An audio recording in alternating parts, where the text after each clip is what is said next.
तुका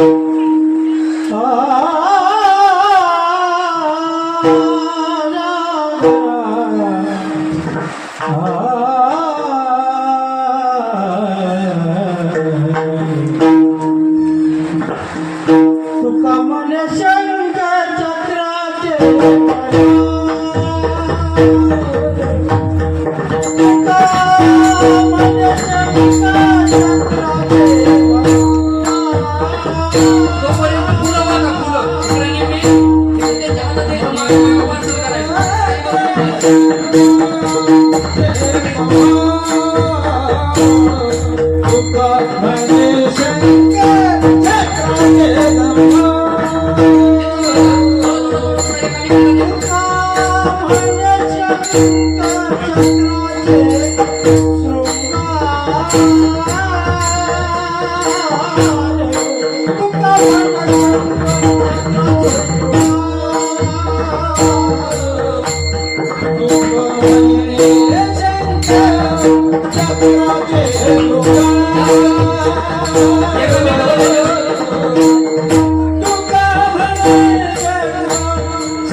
Govinda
Govinda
कीर्तन संपुष्टात आले. अगदी 2 मिनिटांमध्ये संपून टाकू. जगद्गुरु तुकोबा या अभंगाच्या शेवटच्या चरणामध्ये सांगतात की तुका म्हणे शंख चक्राचे शृंगार नामामृतसार मुखा माझी. आता तुमच्या पुढे राग गायला ना महाराज, या गाण्यामध्ये एवढी ताकद आहे. दीप राग जर गायला, आता संध्याकाळचा दिवस शांत बसा, दीप राग जर गायला ना दीप, तर महाराज हजारो दिवे लागतात. एवढी या रागामध्ये गाण्यामध्ये शक्ती. केदार राग जर गायला आणि पुढं भगवंताची मूर्ती असं देवाच्या गायमध्ये हार असतात. आता आपल्याला काय कोणी हार घालत नाही, तर तुम्हाला जर वाटून की बाबा आपल्याला कोणीतरी देवाने हार घालावा, तर तो केदार राग जर गायला ना तर साक्षात भगवंताच्या मूर्तीतला हार असा पळत पळत येतो आपल्या गळ्यामध्ये पडतो. ही रागामध्ये ताकद आहे. अशी माणसं सांभाळावी लागतात. एकदा टाळ म्हणायचं. आणि मग जगद्गुरु तुकोबाराय म्हणतात ते वैष्णव विष्णू भक्त काय करतात. उर्ध्व पुंड्रभार गट्टी शोभेमाळ कापीचे कळी काळ तया बेने. अजून काय करतात तर तुका म्हणे शंख चक्राचे शृंगार. तुकाराम महाराज म्हणतात शंख आणि चक्र. शंख कोणाचं चिन्ह आहे भगवंताचं. चक्र कोणाच्या हातात आहे भगवंताच्या हातामध्ये ना. शंख चक्र गदा पद्म ही भगवंताची चिन्ह येतं. आणि मग भक्त काय करतो आपल्या भगवंताची चिन्ह आपल्या अंगावर धारण करतो. गंध लावत असताना 12 ठिकाणी गंध लावा म्हणून सांगितले. कपाळाला 1, 2 कानाला 2, गळ्याला 1, 3, 2, 5, 6, 7, 8, 9, 10, 11, 12 ते शंकराचं चिन्ह. असं का करायचं असतं काय नाही, फक्त गणगोळीचा नाश करण्यासाठी असं नाही ना. मग असं केलं तर महाराज ती भगवंताची चिन्ह भक्त आपल्या अंगावर धारण करतो. म्हणून जगद्गुरु तुकोबाराय म्हणतात ते भक्त बाह्य अंगाने असे असतात आणि अंतरांगाने महाराज सतत भगवंताचं नामस्मरण करतात. अशीच आमच्यामधली एक व्यक्ती आमच्या सहभजनी मंडळामधली विना घेण्यासाठी महाराज सदैव तत्पर असणारे. काही लोक नसतील आली त्यांच्यासाठी, पण त्यांनी आपला अमूल्य वेळ प्रत्येकासाठी काढला. गावामध्ये कोणाचंही कार्य असू द्या विना घेण्यासाठी तत्पर राहणारे आमचे नाना कैलासवासी मारुती नामदेव सांगले यांच्या प्रथम वर्ष श्राद्धा निमित्ताने आलेले समस्त ग्रामस्थ पै पाहुणे भजनी मंडळ यांच्या चरणावर नतमस्तक होतो. आणि त्यांचं वर्णन करणं म्हणजे या अभंगानुसार त्यांचं वर्णन झालंच.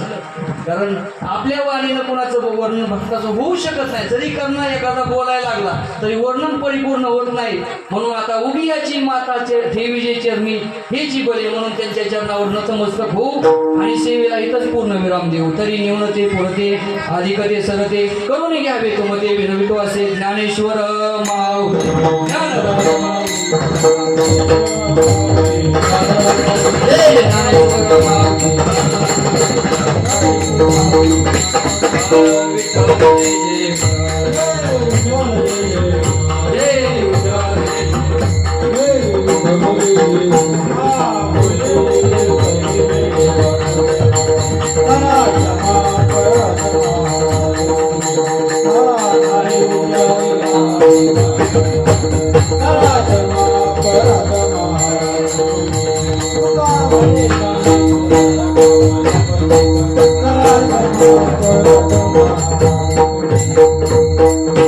आम्ही जातो तुम्ही कृपा सुद्यावी.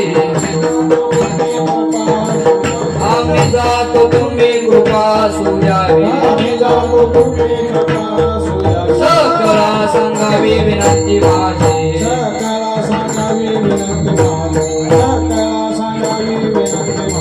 वार वेळ झाला उभा पांडुरंग. वार वेळ झाला उभा पांडुरंग. वैकुंठासी रंग बोलावे तो. मासिका बोलावी अंधकारी विधू